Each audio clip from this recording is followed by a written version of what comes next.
சட்டமன்ற தேர்தலையொட்டி திமுக தேர்தல் அறிக்கையை முதலமைச்சரும் திமுக தலைவருமான மு.க.ஸ்டாலின் வெளியிட்டார். 50 தலைப்புகளில் 525 தேர்தல் வாக்குறுதிகள் திமுக சார்பில் வெளியிடப்பட்டுள்ளது. இல்லத்தரசிகளுக்கு washing machine, TV, fridge, mixie உள்ளிட்ட மின் சாதனங்களை வாங்க 8000 ரூபாய் மதிப்பிலான கூப்பன் வழங்கப்படும். இல்லத்தரசி என்ற இந்த புதிய திட்டம் மூலம் பொருட்களை எக்ஸ்சேஞ்சும் செய்து கொள்ளலாம் என முதலமைச்சர் ஸ்டாலின் வாக்குறுதியளித்துள்ளார். மகளிர் உரிமை தொகை 2000 ரூபாயாக உயர்த்தப்படும். காலை உணவு திட்டம் 8ஆம் வகுப்பு வரை விரிவுபடுத்தப்படும் என்றும் திமுக தேர்தல் அறிக்கையில் வாக்குறுதியளிக்கப்பட்டுள்ளது.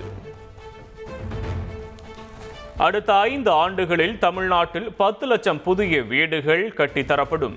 இலவச மின்சாரம் பெறும் 20 லட்சத்திற்கும் மேற்பட்ட விவசாயிகளுக்கு எவ்வித மீட்டரும் பொருத்தப்படாத நவீன மின்சார பம்பு செட்டுகள் வழங்கப்படும் என்று திமுக தேர்தல் அறிக்கையில் தெரிவிக்கப்பட்டுள்ளது.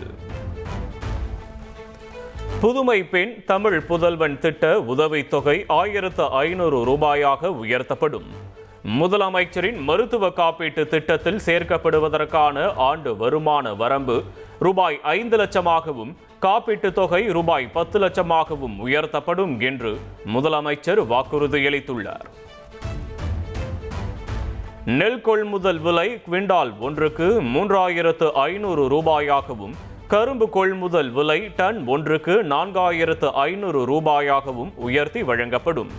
பால் கொள்முதல் விலை லிட்டர் ஒன்றுக்கு 5 ரூபாய் உயர்த்தப்படும் என்று முதலமைச்சர் ஸ்டாலின் வாக்குறுதியளித்துள்ளார். முதியோர் உதவித்தொகை 2000 ரூபாயாகவும், மாற்றுத்திறனாளிகளுக்கான உதவித்தொகை 2500 ரூபாயாகவும் உயர்த்தப்படும். மீன்பிடி தடைக்கால சிறப்பு நிவாரணத் தொகை 8000 ரூபாயிலிருந்து 12000 ரூபாயாக உயர்த்தப்படும் என்றும் திமுக தேர்தல் அறிக்கையில் தெரிவிக்கப்பட்டுள்ளது. 35 லட்சம் மாணவர்களுக்கு 5 ஆண்டுகளுக்குள் மடிக்கணினி வழங்கப்படும். புதிதாக 2 லட்சம் வேலை வாய்ப்புகளை உருவாக்கிடும் வகையில் 2030ஆம் ஆண்டிற்குள் ஒவ்வொரு மாவட்டத்திலும் நியோ டைடல் பூங்காக்கள் அமைக்கப்படும் என திமுக வாக்குறுதி. 5000 கோயில்களுக்கு குடமுழுக்கு செய்யப்படும். அடுத்த 5 ஆண்டுகளில் 10,000 புதிய பேருந்துகள் இயக்கப்படும் என்று முதலமைச்சர் ஸ்டாலின் வாக்குறுதி. சுய உதவிக்குழு உறுப்பினராக இருக்கும் பெண்கள் தொழில் முனைவோராக முன்னேறிடும் வகையில் பிணை ஏதுமின்றி 5 லட்சம் ரூபாய் வரை மானியத்துடன் கடன் உதவி வழங்கப்படும். மாவட்டங்கள் முதல் வட்டங்கள் வரையிலான அரசு மருத்துவமனைகளில் டயாலிசிஸ் கருவிகள் எண்ணிக்கை 2 மடங்காக உயர்த்தப்படும் என திமுக தேர்தல் அறிக்கை. அனைத்து பட்ட படிப்புகளிலும் AI பாடப்பிரிவு உருவாக்கப்படும். திருச்சி, மதுரை, கோவை, சேலம் மாநகராட்சிகளின் அருகே நவீன உலகத்தர வசதிகளுடன் புதிய நகரங்கள் அமைக்கப்படும் என முதலமைச்சர் ஸ்டாலின் தேர்தல் வாக்குறுதி. 2021 தேர்தல் அறிக்கையின் போது அதை ஹீரோ என்றும், இப்போது ஹீரோ மட்டுமல்ல ஹீரோயினும் இதுதான் முதலமைச்சர் ஸ்டாலின் தெரிவித்துள்ளார். அதிமுக தேர்தல் அறிக்கையை திமுக காப்பியடித்துள்ளதாக அதிமுக பொதுச் செயலாளர் எடப்பாடி பழனிசாமி விமர்சித்துள்ளார். ஏற்கனவே கொடுத்த வாக்குறுதிகளையே நிறைவேற்றவில்லை, தற்போது கொடுத்த வாக்குறுதிகளை எப்படி நிறைவேற்றுவீர்கள் என்றும் கேள்வி எழுப்பியுள்ளார்.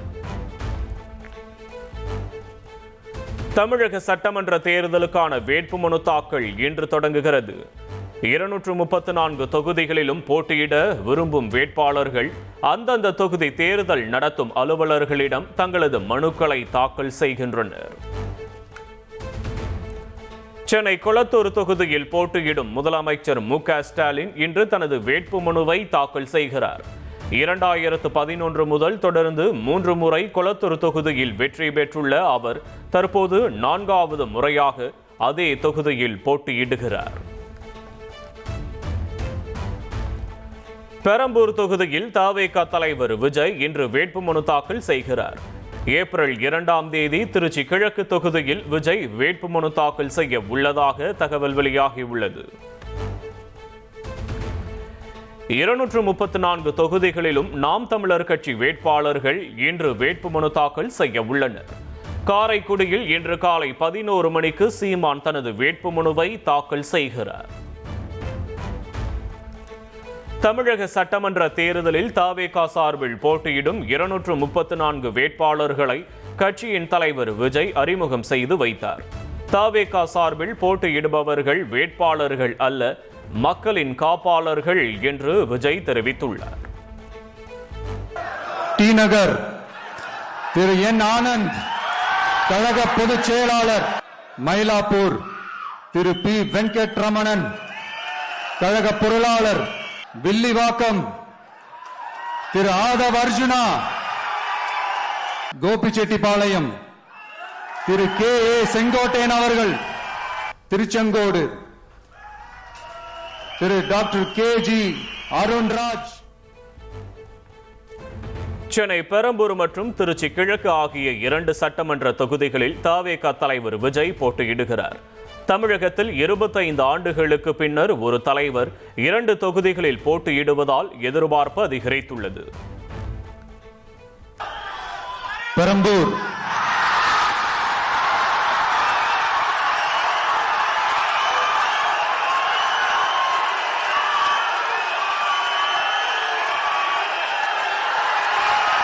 C Joseph Vijay,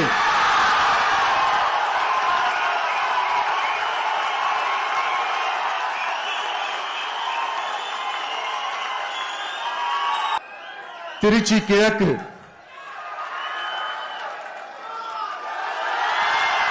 C Joseph Vijay,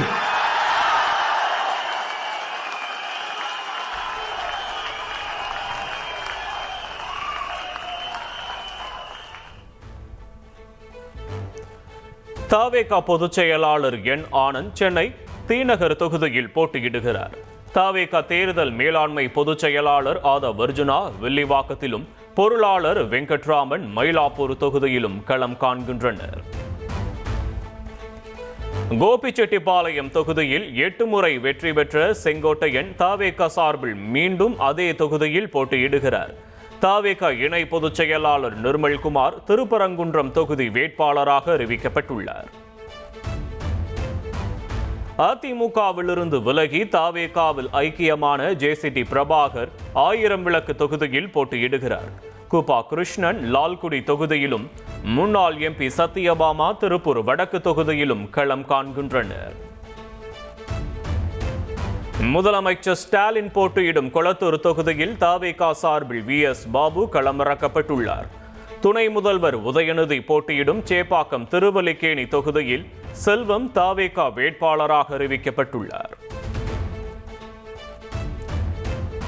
Chennai RK நகர் தவேகா வேட்பாளராக மரிய வில்சன், எழும்பூர் தொகுதி வேட்பாளராக ராஜ்மோகன் அறிவிக்கப்பட்டுள்ளார். அமைச்சர் மா சுப்பிரமணியனை எதிர்த்து அருள் பிரகாசம் போட்டியிடுகிறார். நாம் தமிழர் கட்சி தலைமை ஒருங்கிணைப்பாளர் சீமான் போட்டியிடும் காரைக்குடியில் தவேகா வேட்பாளராக பிரபு அறிவிக்கப்பட்டுள்ளார். அறந்தாங்கியில் பர்வேசும், மதுரை மத்திய தொகுதியில் முஸ்தபாவும் தவேகா சார்பில் போட்டியிடுகின்றனர்.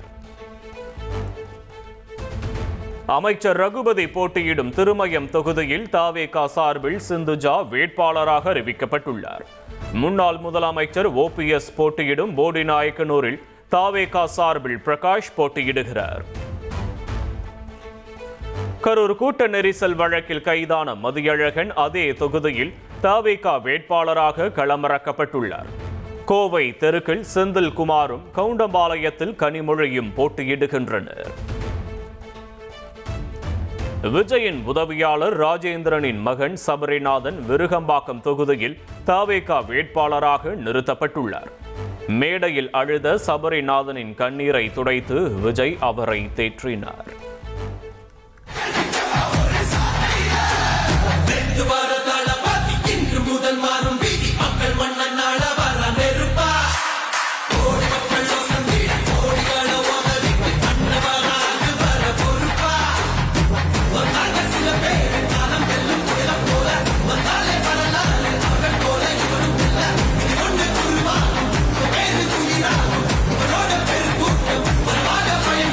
தமிழ்நாடு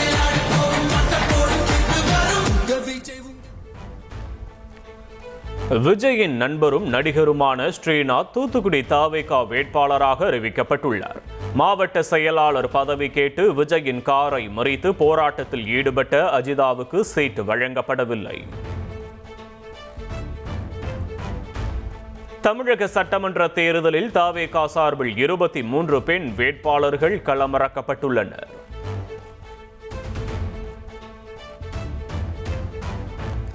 திமுக கூட்டணியில் விடுதலை சிறுத்தைகள் கட்சி போட்டியிடும் 8 தொகுதிகளுக்கான வேட்பாளர்கள் அறிவிக்கப்பட்டுள்ளனர்.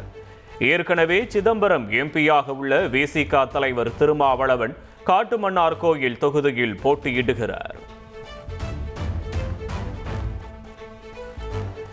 விசிக சார்பில் பன்ருட்டியில் அப்துல் ரகுமான், திருப்போரூரில் பன்னீர்தாஸ், கள்ளக்குறிச்சியில் மாலதி போட்டி. செய்யூர் தொகுதியில் சிந்தனை செல்வன், அரக்கோணம் தொகுதியில் எழில் கரோலின், பெரியகுளம் தொகுதியில் ஆற்றல் அரசு போட்டியிடுகின்றனர். திமுக கூட்டணியில் இந்திய கம்யூனிஸ்ட் சார்பில் திருப்பூர் வடக்கில் ரவி, ஸ்ரீவில்லிபுத்தூரில் மகாலிங்கம் போட்டி. தளி தொகுதியில் ராமச்சந்திரன், திருத்துறைப்பூண்டியில் மாரிமுத்து, பவானிசாகர் தொகுதியில் சுந்தரம் போட்டியிடுகின்றனர். திமுக கூட்டணியில் நன்னிலம் தொகுதியில் எஸ்டிபிஐ தலைவர் நெல்லை முபாரக் போட்டி.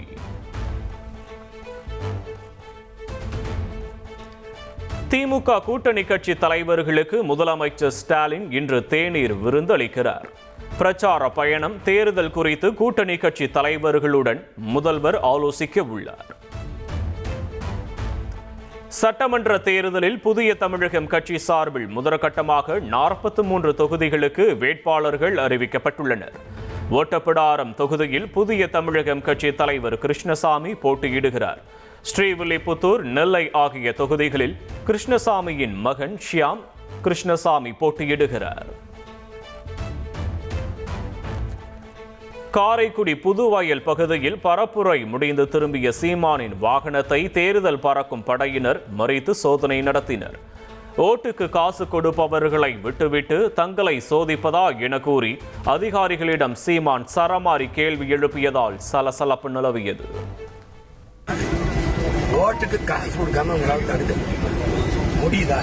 கொடுக்கறத வாங்குறது குற்றம், ஓராண்டு சிறைன்னு பதாக வைக்கிறீங்க. ஒருத்தர் கூட இது பண்ணி சிறையில் போட்டுருக்கீங்க. எப்படி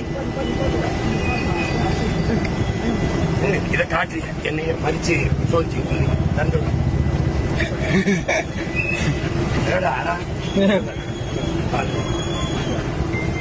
ஐயா ஸ்டாலின் வரும்போது பார்க்கணும், எடப்பாடி வரும்போது பார்க்கணும்.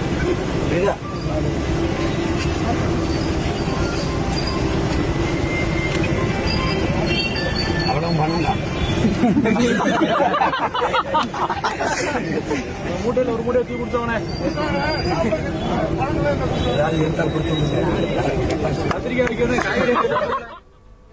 பீகார் முதலமைச்சர் நிதிஷ்குமார் இன்று தனது மேலவை உறுப்பினர் பதவியிலிருந்து விலகுகிறார். கடந்த 16ஆம் தேதி நிதிஷ்குமார் மாநிலங்களவைக்கு தேர்ந்தெடுக்கப்பட்டதை தொடர்ந்து இந்த முடிவை எடுத்துள்ளார். ஐபிஎல் கிரிக்கெட் தொடரின் 2வது லீக் ஆட்டத்தில் கொல்கத்தாவை 6 விக்கெட் வித்தியாசத்தில் வீழ்த்தி மும்பை அணி வெற்றி பெற்றது. 220 என்ற இமாலய இலக்கை 19.1 ஓவரில் அடைந்து மும்பை இந்தியன்ஸ் அணி தனது முதல் வெற்றியை பதிவு செய்தது. லெஜண்ட் சரவணன் நடிப்பில் உருவாகியுள்ள லீடர் படத்தின் ட்ரெய்லர் வெளியாகியுள்ளது. இந்த படம் வரும் வெள்ளிக்கிழமை திரையரங்குகளில் வெளியாக உள்ளது. கேரளாவில் உள்ள காங்கிரசும் மார்க்சிஸ்ட் கம்யூனிஸ்ட் கட்சிகள் மீது பிரதமர் மோடி கடுமையான விமர்சனத்தை முன்வைத்துள்ளார். ஒன்று ஊழல் கூட்டணி என்றால் மற்றொன்று மகா ஊழல் கூட்டணி என அவர் சாடியுள்ளார். கேஸ் தட்டுப்பாட்டை சமாளிக்க நாடு முழுவதும் பொது விநியோக திட்டத்தின் கீழ் மண்ணெண்ணெய் விநியோகத்தை மீண்டும் தொடங்க மத்திய அரசு முடிவெடுத்துள்ளது. 13 மாநிலங்கள் 8 யூனியன் பிரதேசங்களுக்கு தற்காலிகமாக 48,000 கிலோ லிட்டர் கூடுதல் மண்ணெண்ணெயை மத்திய பெட்ரோலிய அமைச்சகம் ஒதுக்கியுள்ளது. மண்ணெண்ணெய் முதன்மையாக ரேஷன் கடைகள் மூலமாகவும் சில இடங்களில் பெட்ரோல் பங்குகள் மூலமாகவும் விநியோகிக்கப்படும் என மத்திய அரசு தெரிவித்துள்ளது. அசாதாரண சூழலால் பெட்ரோல் பங்குகளில் 2,500 லிட்டர் வரை மண்ணெண்ணெய் சேமிப்பு கலன்களை ஒதுக்கவும் அனுமதி வழங்கி உத்தரவிட்டுள்ளது. 94,000 மெட்ரிக் டன் சமையல் எரிவாயுடன் ஹார்முஸ் ஜலசந்தியை கடந்து 2 கப்பல்கள் இந்தியா நோக்கி வருகின்றன. பதற்றமான கடல் பகுதியில் இந்திய கடற்படையினரின் பாதுகாப்புடன் 2 கப்பல்கள் பயணிக்கும் வீடியோ வெளியாகியுள்ளது. மாணவர்கள் பட்டப்படிப்பு படிக்க 20 லட்சம் ரூபாய் வரை பிணையில்லா கடன் வழங்கப்படும் என்று விஜய் அறிவித்துள்ளார். இளைஞர்களுக்கு நவீன பயிற்சி அளிக்க 500 படைப்பாளி பள்ளிகள் அமைக்கப்படும் என்றும் அவர் வாக்குறுதியளித்துள்ளார். வேலையில்லா பட்டதாரிகளுக்கு மாதந்தோறும் 4,000 ரூபாய் உதவித்தொகை வழங்கப்படும் என்று விஜய் வாக்குறுதி அளித்துள்ளார். டிப்ளமோ படித்துவிட்டு வேலையில்லாமல் இருப்பவர்களுக்கு மாதம் 2,000 ரூபாய் வழங்கப்படும் என்றும் அவர் தெரிவித்துள்ளார். தமிழ்நாட்டில் உள்ள வேலை வாய்ப்புகளில் தமிழர்களுக்கே முன்னுரிமை அளிக்கப்படும் என்று விஜய் தெரிவித்துள்ளார். தமிழர்களுக்கு 75% அதிகமாக பணி வழங்கும் தனியார் நிறுவனங்களுக்கு வரிச்சலுகை அளிக்கப்படும் என்றும் விஜய் அறிவித்துள்ளார்.